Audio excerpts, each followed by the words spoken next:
La vie t'enseigne ces leçons sous 1000 formes, parfois en douceur, parfois en tempête, mais toujours au moment où tu en as le plus besoin. Et si tu refuses de les écouter, elle reviendra encore et encore, avec la même leçon, déguisée autrement à chaque fois, jusqu'au jour où tu briseras enfin le cercle, en comprenant ce qu'elle voulait te montrer depuis le début. Alors ne passe pas sans écouter. Cette vérité n'est pas faite pour te plaire, mais pour te rendre plus fort dans l'âme. Le respect n'est pas un don qu'on hérite, c'est un art, une force, un pouvoir. Et comme tout art, il exige qu'on l'apprenne, qu'on le maîtrise, et surtout qu'on sache l'exercer avec intention et sagesse. Le respect ne vient pas que de l'extérieur. Non. Le respect commence par celui que tu te portes. Et pour apprendre à te respecter toi-même, il faut d'abord. La première étape, c'est d'arrêter de te rabaisser. Bannir ces petites phrases qui t'insultent, te diminuent ou t'humilient, même en blaguant, même en silence, même quand personne ne regarde. Le respect de soi commence là, dans la manière dont tu te parles, en public comme en coulisses. Prenons un exemple concret. Tu es avec ton groupe d'amis au restaurant. Et par maladresse, tu bouscules le serveur et son plateau finit par terre. Ton premier réflexe serait peut-être de dire « Je suis désolé, je suis vraiment un idiot, un connard. » Mais non, le respect de soi commence justement ici. Au lieu de t'insulter, tu restes digne et tu dis « Je reconnais mon erreur, je vous présente mes excuses. » C'est simple, maîtrisé, respectueux et sans t'écraser. Parce que se respecter, c'est aussi apprendre à ne plus se rabaisser, même dans les petites maladresses du quotidien.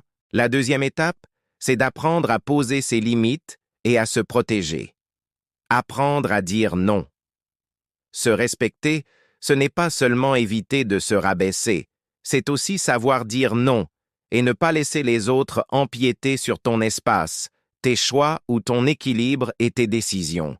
Le respect de soi ouvre la porte là, dans la manière dont tu défends tes besoins et tes décisions, en public comme en privé.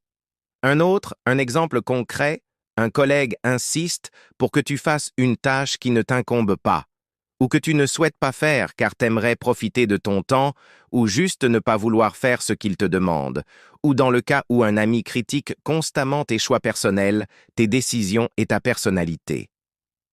Ton premier réflexe pourrait être de céder ou de t'excuser pour ne pas créer de conflit, voire même d'accepter pour faire plaisir. Mais non.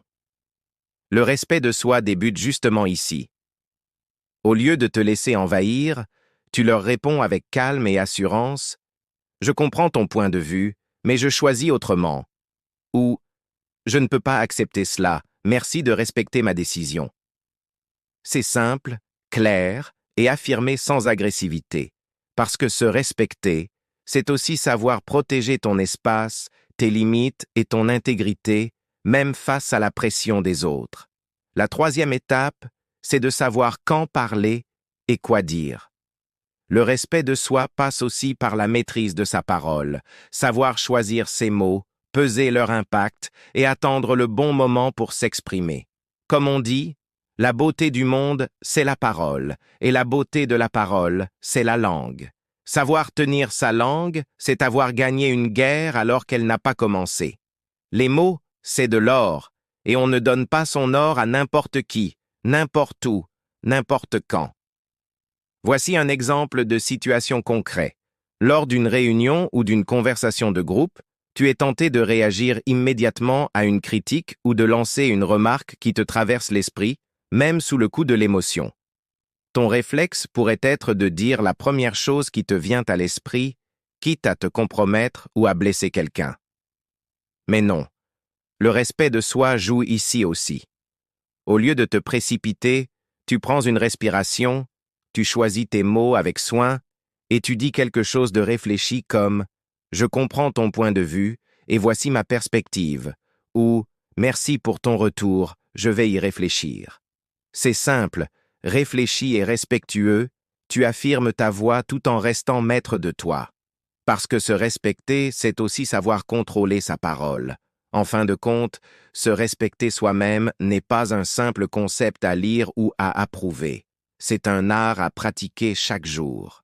Arrêter de se rabaisser, poser ses limites et maîtriser sa parole ne se font pas en un instant. Mais à force de conscience et d'effort, chaque geste, chaque mot, chaque pensée devient un pas vers la dignité et l'intégrité.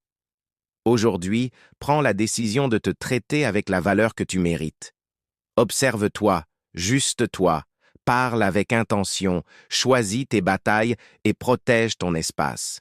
Agis maintenant, car le respect de soi n'attend pas, il se construit à chaque instant où tu choisis de t'élever plutôt que de t'écraser.